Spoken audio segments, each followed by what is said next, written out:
bilang pagrespeto, paggalang sa ating Diyos. Magandang umaga po ang mga. Salamat po sa umagang ito, muli o Diyos. Kami yung pinagtipon-tipon upang ikaw ay aming handugan ng mga awitin, magpasalamat, at makinig sa iyong mga salita o Diyos. At aking pong hinihingi o Lord God na ang iyong mga salita na aming marinig na nagmumula sa iyo o Diyos ay nawa ito'y tumimo sa aming puso at isipan o Lord God. Dahil ito o God ang sisilbing ilaw namin sa paglakad sa sanglibutan ito na punong-puno po ng pagdadalang hati, paghihirap. Ngunit salamat sa iyong mga salita, sa iyong mga pangako o God na nagbibigay sa amin ng kalakasan para magpatuloy hanggang sa iyong pagdating o Lord Jesus. At pinagkakatiwala ko na sa iyo lahat na ito at salamat din sa mga angel niyo na kasama namin, hindi lamang sa oras na ito, ang paging sa aming paglakad sa mundo nito. Salamat po ang naman. Ito ang aming papuri, pagsamba para sa ilaman. In Jesus' name, Amen. Amen. Muli, good morning po. Saan ang paksa natin ngayon? Yun pa rin, ano? Sino si Jesus? So, kung napapansin natin ay halos 2 buwan ay tinuturo sa atin kung sino si Jesus. Napakahalaga po na makilala natin si Jesus sa ating buhay. Dahil darating ang panahon na yung mga sumampalataya sa Kanya, yung mga kilala sa Kanya ay haharap sa Diyos. At nakakalungkot dahil marami pa rin ang tumapang. Marami pa rin ang ayaw na kilalanin si Jesus. Lalong-lalo na yung mga Muslim. At hindi lamang mga Muslim na tumatanggi na si Jesus ang Mesayas, ang Diyos, kundi pati yung kanyang bayan, ang bayan Israel. At hindi lamang ang bayan Israel, maging dito sa Pilipinas. Bagamat lumaki tayo sa isang religion, Romano, Katoliko, na si Jesus din ang tinuturo, pero marami pa rin tumatanggi sa Kanya. Pero ang Diyos ay napakabuti. Gumagawa siya ng paraan para makilala si Jesus.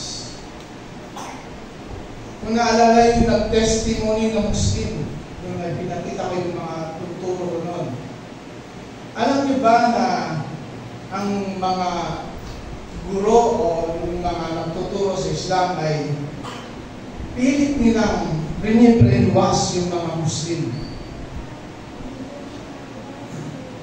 Sinasabihan nila yung mga kapwa ng Muslim na bawal basahin ang Biblia. Alam ko, ito'y sa aking pagsusuri, sa aking pag-aaral, alam din ng mga Muslim. Kilala din nila si Jesus. Kaya lang, ayaw din ang tanggapin na siya ay Diyos at siya ay tao lamang daw. At meron isang nabasa ko, may hindi akong mag-search, na itong Muslim na ito ay ma-convert. Siyang na taon siya nag-aral dun sa puro na yun. At nung nakakilala siya sa Panginoon, nagbasa siya ng Bible, doon niya nakita. O naniniwala mga Muslim na si Jesus ay pinanganak o yung nanay niya na si Maria ay pinaglihi sa pamamagitan ng banal na Espiritu. Nasa Quran yun. At alam din nila na si Jesus ay isang, kung matatandaan nyo yung John chapter 1:1, nandun din sa Quran na si Jesus ay Diyos, kasama na siya ng Diyos sa pasimula pa at sa pamamagitan niya, nilikha lahat ng bagay. At itong Muslim na ito na na-convert, binalikan niya, pinuntahan niya yung kanyang professor, yung kanyang guro sa Muslim. Tinanong niya, Master, base sa Quran, si Jesus ay salita ng Diyos? At sa pamamagitan niya, nilikha ang Diyos ang lahat ng bagay. Ibig sabihin, si Jesus ay Diyos. Nagalit yung kanyang guro. At siya ay binakutan. So, kung titignan natin, alam niya. Kaya lang, pinipilit pa rin nila na ayaw aminin na si Jesus ay Diyos. Maging din po ang mga Israelita hanggang ngayon po. Ang tingin nila kay Jesus ay tao lamang. Hindi Hudyo. Bata pa ko sa aking pag-aaral, bata pa yung mga bata, mga Hudyo, mga Israel, ay sinasabihan na sila ng kanilang mga magulang, yung kanilang rabbi, na bawal basahin ang New Testament. Ang talaka lamang ang pwedeng basahin, yung Old Testament. Pero yung New Testament, pinagbabawal nilang basahin. Kaya yung mga bata na lumaki, hindi nila kilala si Jesus. Hindi nila pinag-uusapan si Jesus. Maging din ang mga Muslim. Ang daming mga tao naghahanap na maging Muslim o mga Hudyo Israelite, naghahanap na ng tunay na Diyos. Bagamat sila'y sumasamba doon sa sinagoga, pero pakiramdam ng mga nagtetestimony, parang ang layo-layo pa rin nila sa Diyos. Ganon din ang mga Muslim. Tulad ng yung pinapanood natin noon na alam niya na malapit na siya mamatay, pero pakiramdam niya parang hindi pa siya tinatawad. Parang ang layo-layo pa rin niya sa kanya. Pero baka pinagbabawalan sila, ito ang nakita ko, napakabuti ang Diyos. Gumagawa siya ng paraan upang ang mga tao ito, mga Muslim na ito, mga Hudyo ito, mga tao naghahanap ng Jesus, gumagawa siya ng paraan para makilala si Jesus. Para sila'y maligtas. At itong Muslim na ito, personal na nagpakita sa kanya si Jesus. Itong isang Muslim na ito ay ginamit niya, yung binali niya yung katotoo niya, no? Ginamit ng Diyos yung dalawang missionary para makilala niya si Jesus. So, hindi nagpabaya ang Diyos. Alam niya kung sino ang naghahanap sa kanya. At gumagawa siya ng paraan sa pamamagitan ng kapangyarihan. Kung hindi si Jesus mismo ang magpapakita, ay magsusuko siya ng mga tao. Para lamang ang tao ito ay naghahanap na ng kapahingahan sa kanyang kaluluwa para lang sila ay maligtas at magkaroon ng kapahingahan ng kanilang mga kaluluwa. Naalala ko yung patuloy yung sa kapatid sa Saudi. Taxi driver siya. Nagtataka siya kung bakit tinutusan siya ng Holy Spirit at pumunta doon sa isang lugar na napakalayo. Lord, ang layo na ito. Pero sige pa rin, inutusan pa rin siya ng Holy Spirit.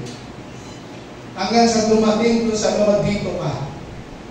Ayun nga, meron isang tao na naghahanap na ng kapayapaan.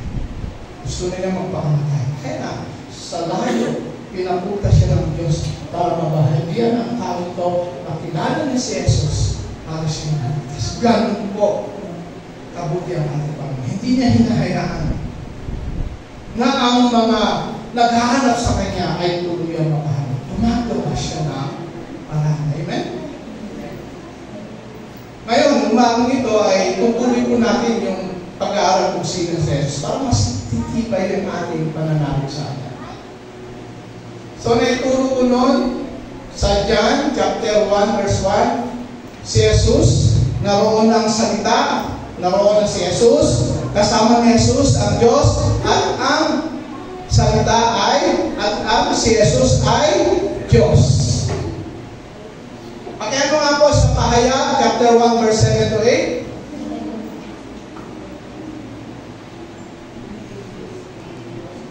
Tingnan nyo, dumarating siya nasa mga lakap at makikita siya ng lahat, pati ang mga tumusok sa Kanya. Tatangis ang lahat ng lipi sa lupa dahil sa Kanya. Magkagayon nawa, Amen. Ako ang Alpha at Omega. Sinong sabi niya? Si Jesus. Ano ba yung Alpha at Omega? Ito isang Greek word. Ang ating alpabeto na ay 20. Abacada, 20. Ang English alphabet ay 26. Ang Hebrew word, sige, pakiano. Yan. Ito yung Hebrew. Ang unang-unang sa Hebrew ay Alpha. At ang pinakahuli ay Omega. Ang dami na dito yung makikita. Kappa, yung mga fratyo, Epsilon, Zeta, Gamma, Delta. Yan yung word ng Greek. Sinabi ng Panginoon, ako ang Alpha at ang Omega. Ako ang simula at ang wakas. Paano yun? Mga kapatid, bago palikhain itong mundo na ating tinitirhan, bago tayo nilikhain ng Diyos, ang mga puno, mga puno, bago likhain ang mga bituin, araw, buwan, nandoon na si Jesus. Ang kalawakan, andun na si Jesus. At walang makapagsasabi kung saan nagmula ang Diyos, Ama, at ang Espiritu Santo at si Jesus. Walang makapagsasabi. Basta ang sabi ng Panginoon Jesus, siya yung simula at siya yung wakas. Yan si Jesus na ating tinanggap, ang Messiah, ang ating tagapagligtas. Siya yung Alpha at Omega. Sabi ko siya, bago balikan ng mundo, andun na siya. Walang makapagsasabi kung saan sila galing. Basta andun na sila. At siya yung wakas. Walang hanggan. Walang katapusan. Buti pa ang buhangin may katapusan ang vida. Pero eternal, walang katapusan. Amen? Siya yung simula at wakas. Siya ay Diyos.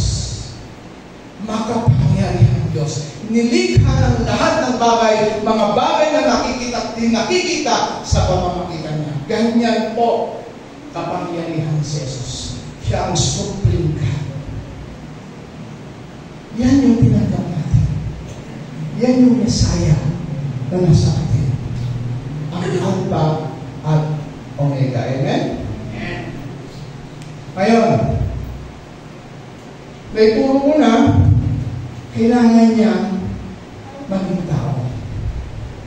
Dahil ang tao ay nagkasala at hiwalay ng Diyos. Ayon sa Hebreo, sabi niya sa kanyang ama, narito ako, Ama. Sabi ng Diyos, sawan ako sa mga alay. Sabi ng Panginoon, hindi ko ako. Sabi ni Jesus,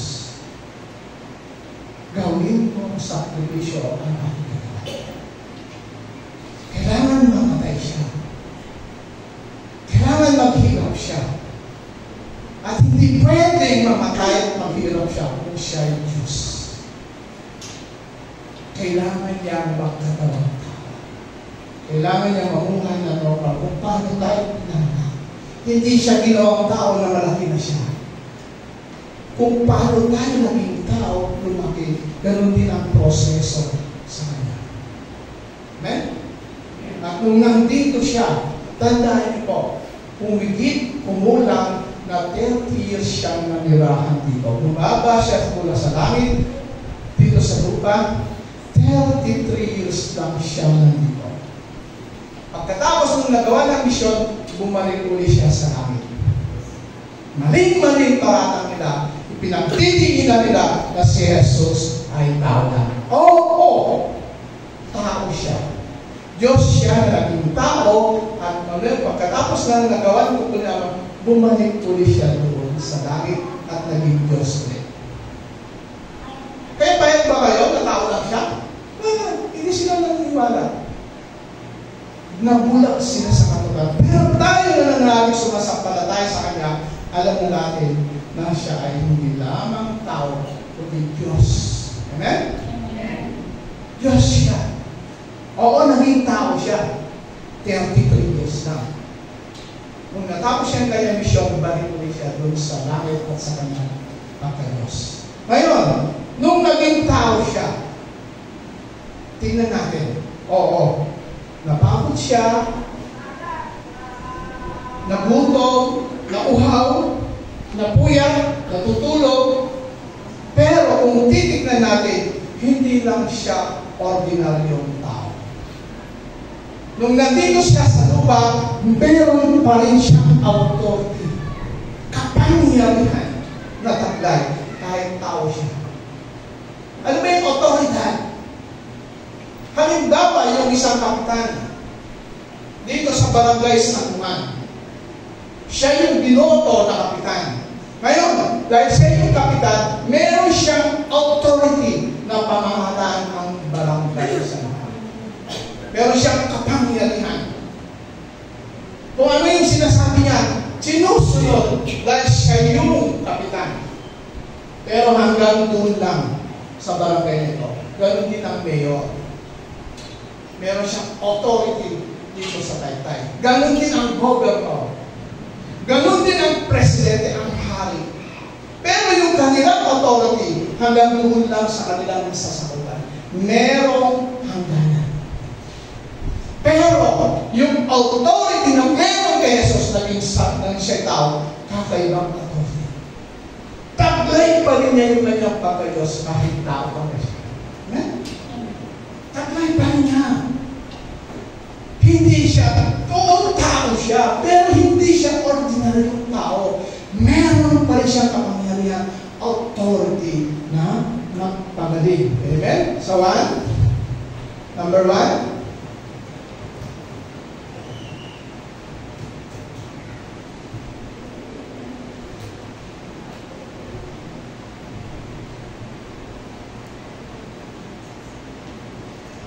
Ito siya nung naging tao siya, no? Nung siya nagturo, ano napansin ng mga tao?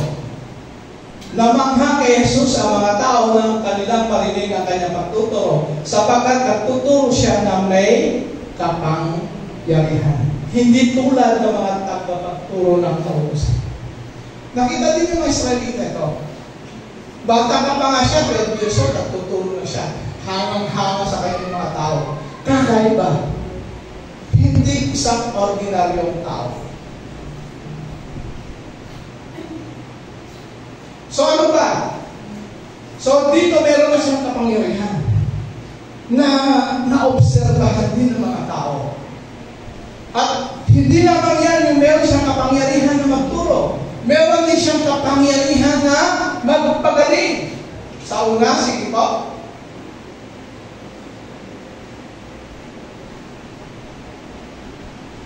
Ito. Yan.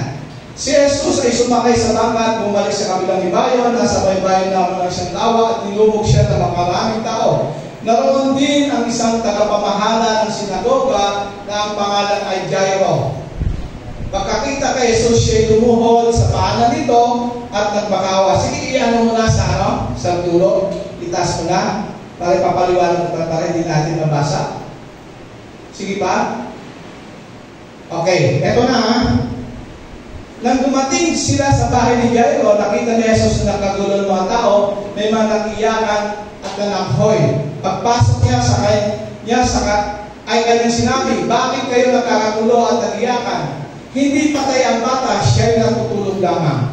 Dahil sa sinabi niya, pinagtawanan siya ng mga tao, subalit pinalabas niya ang lahat maliban sa 3 alagad at sa mga magulang ng bata. At pumasok sila sa kinaroroonan ng bata, hinawakan ni Jesus ang kamay ng bata at sinabi, Talita Koum, na ang ibig sabihin, Ineng, bumangon ka. Wala na? Tapos na doon? So kung yung nakita na din, bumangon na yung bata. Nabitin yung text na binigay ko. Kung titignan natin, itong si Jairo, isang namamahala sa sinagoga, mataas sa kanyang tungkulin na mas mataas pa sa parisyo. Nung ang kanyang anak ay nagkasakit, malubha, talagang sinagyan niya si Jesus. Naririnig niya maari, nakita na niya si Jesus, hindi niya pinansin, o meron na siyang doubt, o wala, hindi pa natin alam, pero sigurado, tiyak ko, nananampalataya na siya kay Jesus, nananalig na siya na siya yung Mesayas. Kaya natatakot lang siya na ilabas yung kanang pananataya, baka hangganin siya dun sa kanyang posisyon. Pero, wala nang choice. Nung nagkasakit yung kanyang anak, lumapit na siya kay Jesus. At nung pumunta ka siya kay Jesus, sabi ng Panginoon Jesus, sige, puntahan natin. At nung papunta na sila, mamaya papakilala ko din yung dalaga, no, na binudugo. Pero dito muna tayo. Meron siyang kapangyarihang magpagaling at meron din siyang kapangyarihang bumuhay. Kaya ba ng tao yun? Sabi nung pinuntahan niya, papasok niya, at kayang sinabi, bago kayo nagkatulo? Ito rin, nakarating na sila sa bahay ni Jairo. At nalaman nila, patay na yung bata. Pagpasok niya, ay kanyang sinabi, bago kayo nagkatulo at nag-iyakan? Hindi patay ang bata. Siya ay natutulog lamang. Dahil sa sinabi niya, pinagtatanawan siya ng mga tao. Subalit, pinalabas niya ang lahat, maliban sa 3 alagad. Bakit pinalabas niya lahat? Nung sinabi niya na natutulog na ang bata, pinagtawan. Kaya niya pinalabas lahat dahil wala silang mananalig kay Jesus. Wala silang tiwala kay Jesus. Kita niyo yung konteksto, di ba? Ang isinama na niya yung kanyang talagang 3 alagad. At nang doon na siya, yan na. Komando. Bumangon ka. Nabitin lang tayo, pero nakita natin sa masunod na talata, bumangon at nabuhay ang bata. Tingnan nyo, sinasabi nilang tao lamang. Alam niyo yung mga Muslim, alam nila na si Jesus ay muling darating.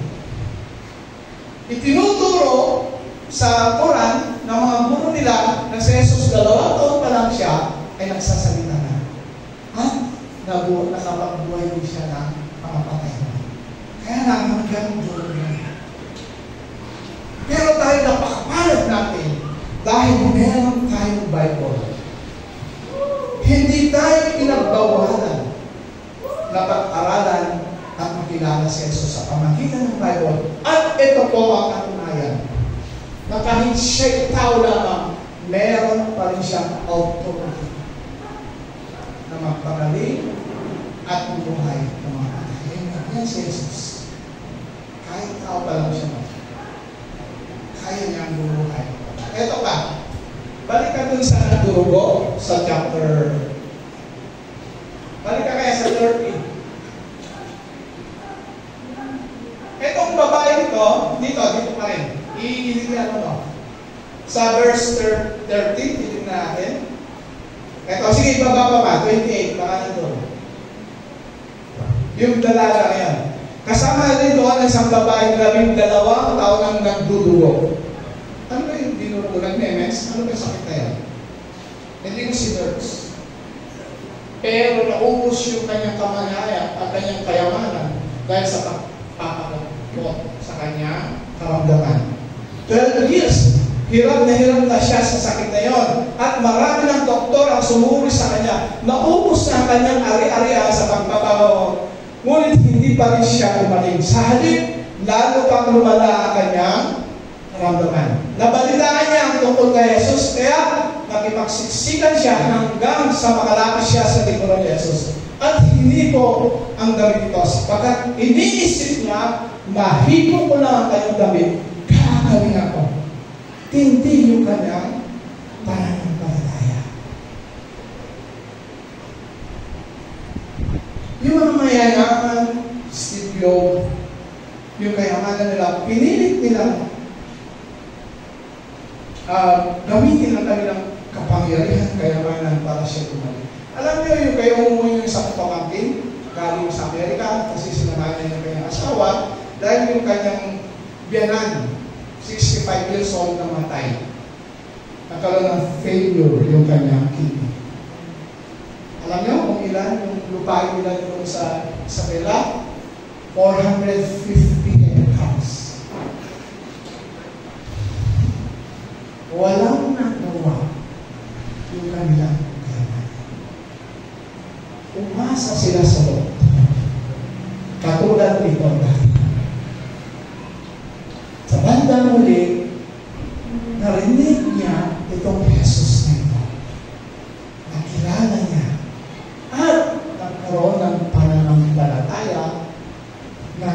ay gagaling, mahipo lang siya. At yun yung kanyang ginawa. Anong nangyari nung hinipo niya? At hinipo ang damit nito, sapagkat iniisip niya, mahipo ko lang ang kanyang damit, gagaling na ako. Agad nang tumigil ang kanyang pagdurugo at naramdaman niya siyang ay lumaki na. Wow! Miracle. Hipo lang yun. Nalala niyo si Pedro nung umakyat ang Panginoong Jesus? Binigyan sila ng Diyos ng kapangyarihang magpagaling sa pangalan ni Jesus. Yung paglakad pa lang niya, yung kanyang anino, magaanan lang niya ito yung anino ko. Yung kanyang anino, magaanan lang yung may sakit, gagawin na. Ganyan kapangyarihan ang pangalan ni Jesus. Pero dito, mismo, sige, 30. Taas. Asa na? Nararamdaman. Ito din. So, naglalakad. Ang daming tao. Kasi si Jesus, sikat na siya doon. Doon nga naging yung mga Pariseo maging si Haring Herodes So, sa paglalakad niya, ang daming gustong lumapit sa kanya, doon sa kanyang likod, siguro nakipagsiksikan. Yung damit na niya, mahawakan na niya. At nung nahawakan niya, gumaling siya. Ano naman naramdaman ng Panginoon Jesus? Naramdaman ng Panginoon Jesus na may kapangyarihan lumabas sa kanya. Kaya gumaling siya sa mga tao at nagtanong, sino ang humipo sa aking damit? Alam niya kung sino yun? Kaya lang tinanong lang niya. At itong babae ito, sa pagpupunta kay Margal, nakikita ko na napakaraming tao. Sino? Sa dami ng humipo, hindi na namin masasabi kung sino. Siyempre lahat ng tao hinahawakan na siya. Kaya lang, at kailangan niya nga kung sino yun, merong lumabas na kapangyarihan sa kanya. Kailangan na niya, kaya tinanong pa niya, sabi, eto nga po. Nakita ko ninyo napakarami nagsisiksikan sa paligid niyo, bakit pa niyo tinatanong kung sino ang humipo sa iya sa dulan? Subalit lumingon si Jesus upang tignan kung sino ang humipo sa dulan. Palibasa ay alam ng babae nangyari, siya'y nanginginig sa takot, lumabot kay Jesus, nagparitapan at pinagtapat ng buong katawan. Hinarap niya. Sinabi niya, hindi ko po. Yung damit ko, alam ko, kulang man sa kwento, mahal gano'n. Meron akong pananampalataya, pananalig ang bang nahipo ko yung damit nyo, kaya niya ako at nangyari na. Meron siyang kapangyarihan na lumalabas. Hindi taglay ito ng tao. Huwag po tayong naniwala sa mga napapanood natin. Katang-isip lang yan. Science fiction lang yan. Katulad ng Superman. Kami gusto mangharap na maging Superman. Kaya niya maglabas ng laser. Kaya niya lumipad. Napakalakas niya. Katang-isip lang yan. Katang-isip lang ng tao. Pero hindi kayang gawin ng isang tao yung ginagawa ng Superman. Ang meron ng kapangyarihan na nakita ko sa kasaysayan ng tao ay si Jesus lang po. Amen? Si Jesus lang po. Sige, ano ba? 2, ano yung number 2?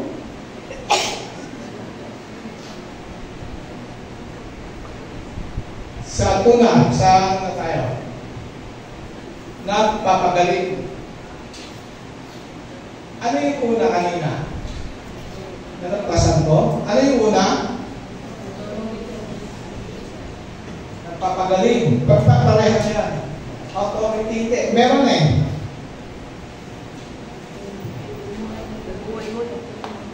Nagpapalayas.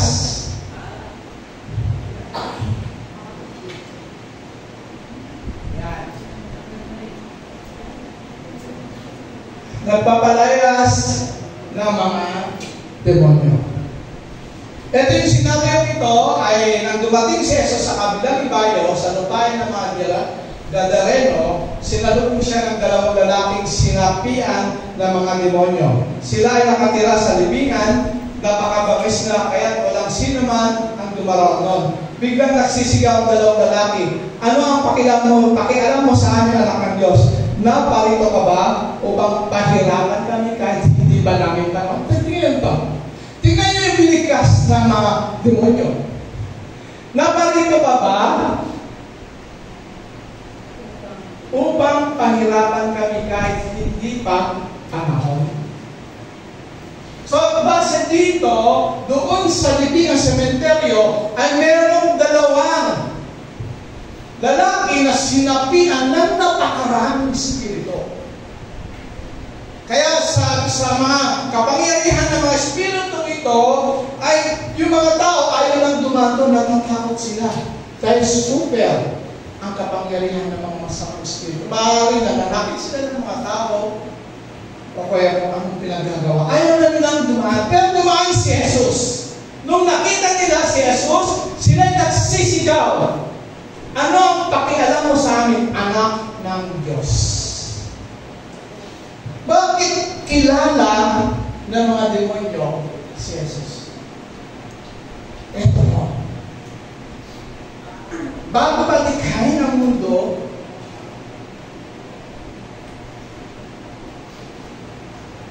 si Satanas na isang kerubin ay siya nangunguna sa praise and worship doon sa langit.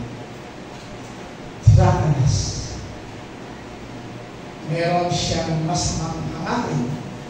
Gusto niyang pantayan ang Diyos ng iba.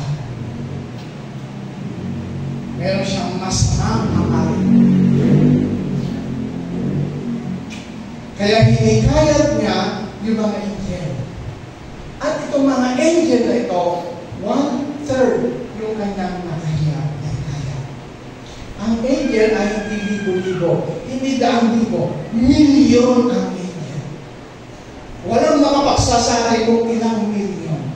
So, ibig sabihin, 1/3 ang nakuha o nahikayat ni Satanas na magrebelde sa Diyos.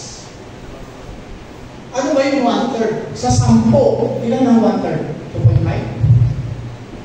2.5, di ba? Eh kung milyon, 1 milyon, ilan yun? 250,000. Eh kung bilyon, 250 billion. Ang nahikayat ni Satanas na magrebelde o lumaban sa Diyos. Kaya lang, siyempre, nilikha lang siya ng Diyos. Hindi nagtagumpay. Kaya, itinapon niya si Satanas dito sa mundo. Kaya sabi ni Jesus sa Luke 10:10, nakita ko ang pagkahulog, kitang-kita ang pagkahulog ni Satanas mula langit hanggang lupa. Kasi ano si Jesus niya?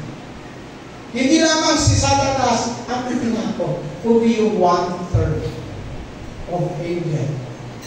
Hindi na sila angel. Sila yung mga naglimana. Sila yung mga masasamang espiritu na nagkahasip ng langit dito sa mundo. Yan ang katotohanan. Sila na, kasama na dito. Kaya itong mga demonyong ito, kilala nila si Jesus. Amen? Kaya nakilala dahil sila yung mga dating angel na nagrebelde sa Diyos.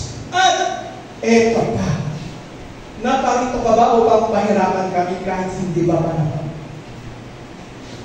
Nung itinapon ng Diyos si Satanas ito sa lupa para maghasik, para maghikayat sa mga tao, tuksoin ang tao na lumaban sa Diyos, lapagin ang kalooban ng Diyos, sila yung hinikayat niya para magrebelde sa Diyos tulad niya. Kaya lang, alam din ni Satanas, alam din yung mga masasamang espiritu ito, na darating ang panahon, inihanda na ng Diyos kung saan sila darating sa impyerno. Alam na nila. Kaya, papansahan ba kami kahit hindi pa namin panahon? Ito na yung message yung ano nila. Hindi pa naman kami. Alam na nila na mapupunta sila sa impyerno. Pero alam nila hindi pa ito yung panahon. Alam din ni Satanas na siya ay ikukulong puso niya sa mga tao. Para isama doon sa impyerno. Nakakatakot. Mga kapatid, ito yung katotohanan. Hindi hinayaan ng Diyos na tayong lahat ay mapunta sa impyerno. Gumawa siya ng paraan. At walang iba makapagligtas sa atin, kundi si Jesus. Amen? Amen. Si Jesus lang. Wala na pong iba. Napakapalad natin nung tinanggap natin ang Diyos na ito na naging tao at balik sa Diyos, ay meron tayong protection sa kanila. Ano ba sabi niya bago siya sa umakyat sa langit? Walang makakapapinsala sa inyo. Nasa protection na tayo. Tayo ay nasa kamay na ng Diyos. Kaliwat kanan ang daming patayan. May mga motor na babangga. Maganda na yung final destination. Kapalan niyo yun? Yung naglalakad lang siya, yung pusa lang, namatay na. Pinapakita doon kung paano namamatay yung tao. Meron nga, sino ba nagpwede sa akin? Si Eunice. Sabi ni Eunice, ano ba yung final destination? Hindi ko ba napanood? Meron pa tayo 20 minutes. Ano ba yung final destination? Sabi ko kay Eunice, ito dali, yung isa yun nga, yung sino? Global tayo, no? Yung so pag dumating na yung oras mo, no? Gawa lahat na yan. Alam niyo ba ang diablo, ang mga masasamang espiritu, hayop sila. Hayop sila sa dugo natin. Gusto nila tayong patayin. At pag binigyan mo ng Diyos ng kapahintulatan ng isang tao ay mamatay, wala na siyang magawa. Kaya lang napakapalad natin, merong Diyos yung ating takipagligtas na nagpo-protection sa atin. Kaya umaga tuwing umaga, walang sablay, pinapanalangin ko na ang buong buhay, ang aming pinapupasan sa isang araw. Umaga pa lang, yung pagbibiyahe ni Eunice, yung pagbibiyahe ni Micah papunta sa school, dinudulog niya yan sa Diyos. Dahil alam ko na ang Diyos ang magprotekta sa amin. Amen? Kaya ganoon din tayo sa ating mga pamilya. Mga anak, ipanalangin ko sila. Meron tayong Jesus, Diyos na naglimas sa atin. Amen? Amen. So, ito na po, no?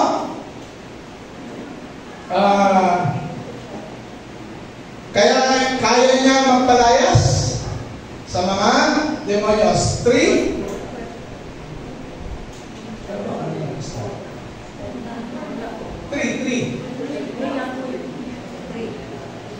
Parang ano ah? 3. Nautusan niya ang kalikasan eh. Asan niya nautusan niya ang kalikasan? Ayun. Bakit naging 4? 1, 2, 3 lang to. Authority. Pinag-isa ko yung nagpapagaling sa ano. Ayun ako. O sige, sorry na po.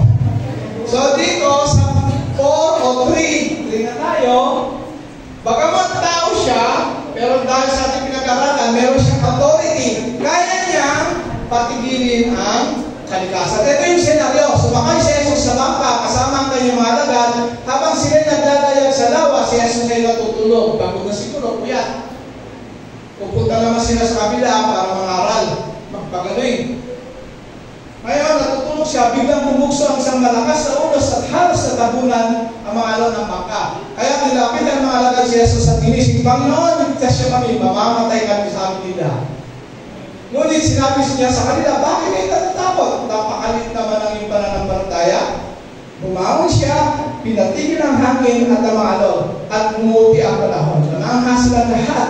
Ano kayang uri ng tao ito? Maging ang hangin at ang lawa ay sumusunod. Siya meron siya authority. Hindi siya ordinaryong tao. Meron siyang kapangyarihan na utusan ang hangin, ang bagyo, o ang unos. Si Moises, nahati niya ang dagat. Pero hindi siya. Nanalangin siya sa nahati ang dagat. Si Joshua, ipinalangin niya, nagawa niyang isang araw, patigilin yung ikot ng mundo. Pero hindi niya gawin, nananakit siya. Ayaw? Si Elias, humingi siya ng mag-apoy, magpadala ng apoy, pero nananakit siya. Pero si Jesus, hindi siya nananakit. Inutusan niya. So kahit siya'y tao, meron pa rin siyang kapangyarihan na utusan ang kalikasan. Hindi po imposible. Walang imposible sa Diyos. Kung may mga pangataon na may bagyo, may dating panalangin, na kahit papunta na dito sa Manila yung bagyo, pwede natin hingin sa Diyos yan. Kay Jesus, nailihis yung bagyo. Walang imposible sa Diyos. Amen? Amen. Pag natin kayahin siya, Kibuloy, nung lumindol, stop! Ang lindol, seconds lang yan. Wala pang lindol na umabot ng isang oras, patay na tayo. Siyempre, yung stop siguro, sinabi na, kaya bilid na bilid, yung mga member niya, naka-stop daw niya yung lindol. Normal naman mag-stop yung lindol. Sabi ko, stop! Kawawa naman yung kayo mga alagad. Paniwala sila na siya yung anak ng Diyos. Ayun, nakakulong. Kung siya'y Diyos, huwag niya hayaan mapahiya na siya'y Diyos. Kailangan lumaya. Asan yung mga angel? Kaya unti-unti, pati member niya, hindi na siya ibinoto sa senator. Nauto niya ang tao. Yung kanyang mga hindi tao, yung mga member niya, na siya yung appointed son of God. Akala niya, siya na. Kaya lang, tao lang siya.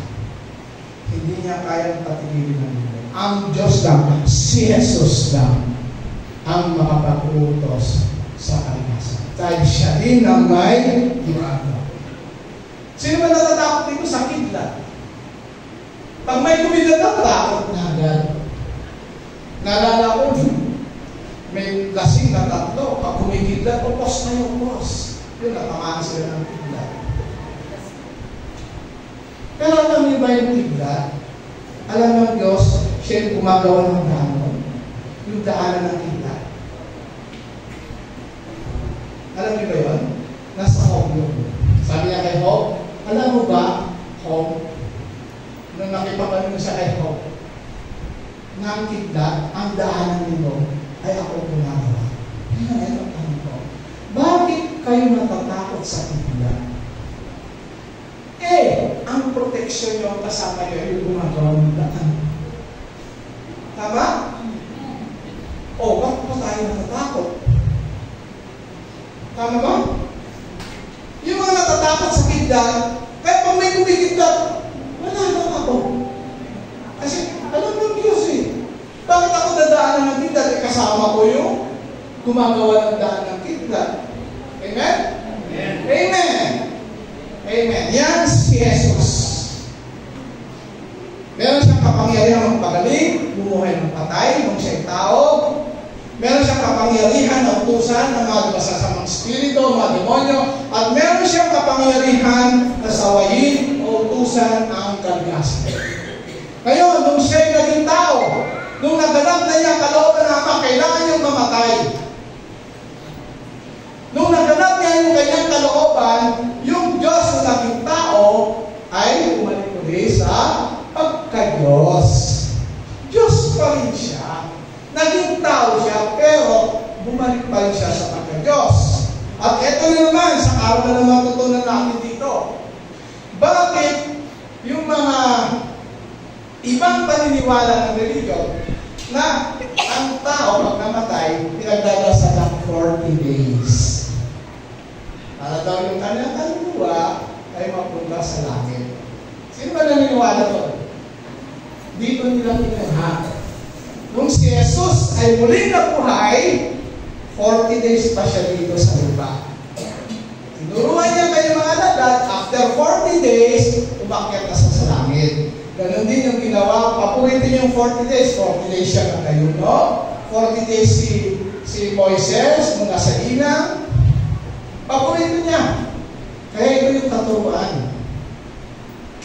kanila yung turong ito. Akala nila, iba yung sitwasyon ng Panginoon Jesus. Nung siya'y ulit na buhay, kailangan niyang turuan, ipaalala sa mga lalaki yung mga tinuro niya, at 40 days siya nandito. Ganun ang paniniwala ng mga Katoliko. Na pag ang tao namatay, 40 days pa siya dito. No. Katulad kahapon ba yun? Namatay yung isang driver namin, 40 days niya kahapon, Hindi, Friday. 40 days niya. At nagpamerienda yung office namin, may kandila. Tinawag ako ng kapatid ko sa ABM, hindi ako pwede yan. Tapos, kumuha sila ng Katoliko, nag-pray. Pinakinggan ko yung pray. Lord, sabi niya, 40 days na po siya. At nawa sa 40 days na yun, niligtas siya at babalik pupunta na dyan sa langit. Hindi po totoo yun. At ang isang tao ay namatay, yung kaluluwa niya, body, soul, and spirit, ulit ko, yung spirit, yung hininga natin, pag namatay yung isang tao, yung hininga niya, babalik ko sa Diyos, sukulong niya sa Diyos, yung kanyang katawan, babalik sa alabok, ililibing. Ano nangyayari sa kanyang kaluluwa? Pupunta siya kung saan siya nararapat. Kay Lazarus at ang mayaman. Ano nangyari? Si Jesus mismo nagsabi dito. Na pag ang isang tao pag namatay, nasa huli ng pagsisisi, hindi na siya pwedeng pumunta sa langit kung siya'y nasa langit. Dahil meron ng kanya. Hindi na, yung tao na paniniwalaan natin na pag namatay siya, araw-araw dinadasalan, pwede pa siyang pumunta doon sa langit.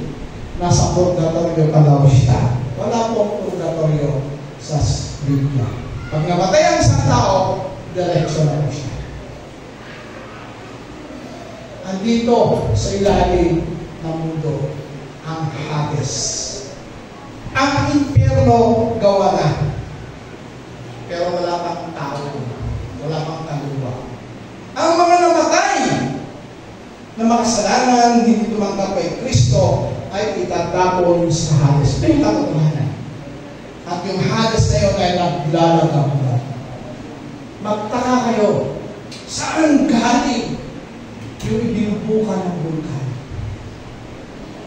Ha? Saan galing? Ibig sabihin, meron naglalagambag na apoy dito sa ilalim.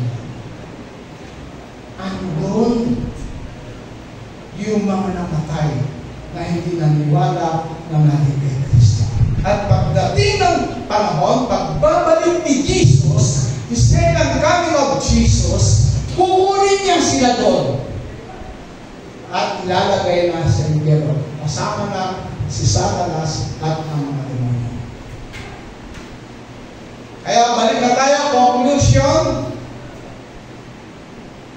Tingnan niyo, dumarating siya na sa mga lawa at makikita siya ng lahat, pati ang mga tumusok sa kanya. Tatangis ang lahat ng lipi sa lupa dahil sa kanya. Magkagayon nga, mangyayari ito. Yung mga nasa Hades, dadalhin, titipunin. Tinakot ko. Yung balhin ko, totoo ito. Pati yung mga nanalig na namatay na nanalig kay Kristo, titipunin. Pagdating ni Jesus. Yung unang pagdating ni Jesus, konti lang nakakalam. Yung mga pastor lang. Amen? Tama ba ako? Yung kanyang pagdating, yung humble. Pinanganak siya sa sasaban, kainan ng mga hayop, at ang nakakakita lang sa kanya yung kanyang unang pagdating ng pagiging santo niya, yung mga pastor, si Mary, si Maria, si Joseph. Pwede ba isama na natin yung may-ari ng ano na doon? Sila yung unang konti lang. Pero yung pangalawang pagdating niya lahat, pati yung tumulong. Yung second coming of Jesus at sila'y nanangis, nag-iyakan. Nakita nila, totoo nga. Si Jesus ay Diyos. Siya ang magkahari. Lahat tumatangis.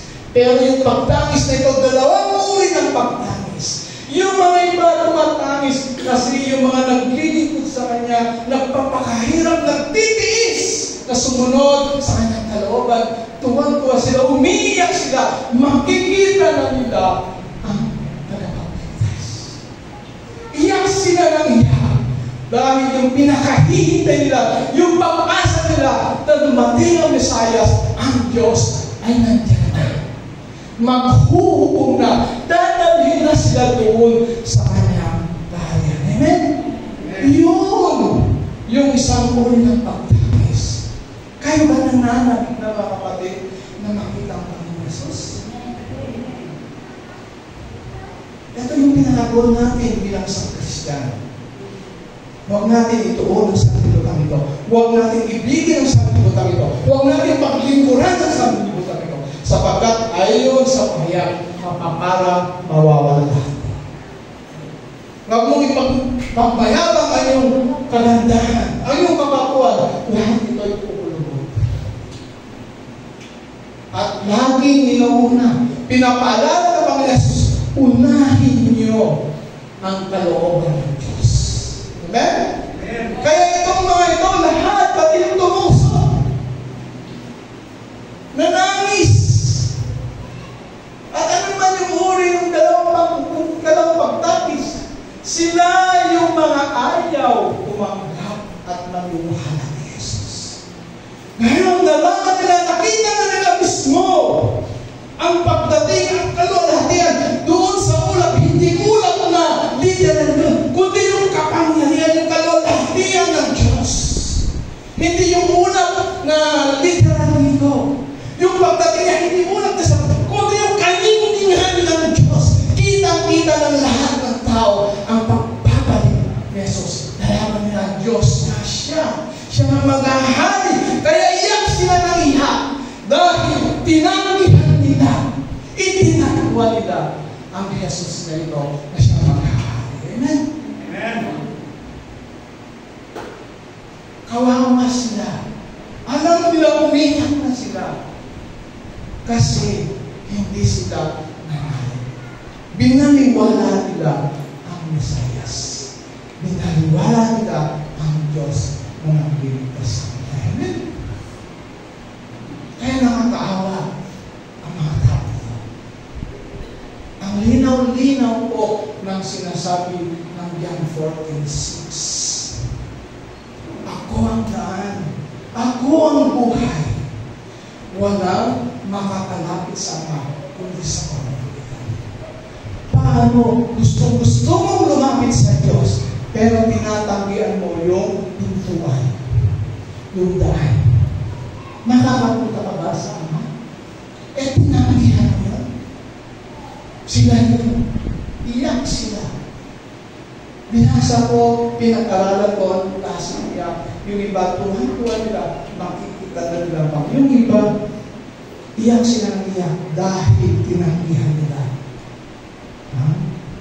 buhay ng natin si Jesus. Mga kapatid, napakakalan natin. Binuksan ang Diyos sa ating kaisipan, nanalig tayo kay Jesus. Mga kapatid, gusto ba natin makilala ang Diyos? Gusto ba natin makalapit sa Diyos?